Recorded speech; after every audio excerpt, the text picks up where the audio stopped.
Dig deep into America's $17 trillion economy, and you'll find fractures beneath the surface.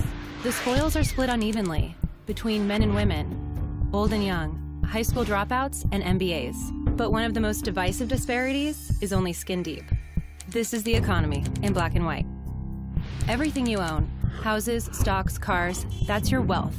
In 2011, the wealth of the median white household was over $110,000. African Americans on average, 17 times less, just over $6,000. And housing has a lot to do with it. For the average American, their home is the most valuable part of their portfolio. It's an investment that can appreciate with time, and it can be passed from one generation to the next. But the rate of homeownership among whites is 28% higher than that of blacks, and the lingering effects of segregation could be to blame. Discriminatory practices by the Federal Housing Authority prevented African Americans from buying houses in many suburban neighborhoods.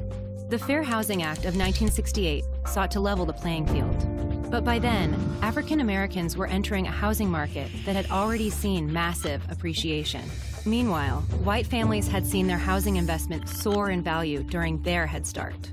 Fast forward to the 21st century, minority groups were again victims of housing exploitation, this time by big banks.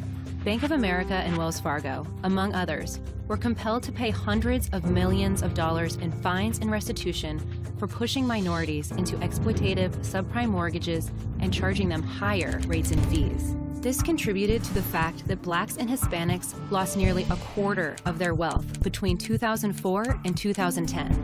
Whites lost just 1% during that same period. So the American economy houses two realities, one black, one white.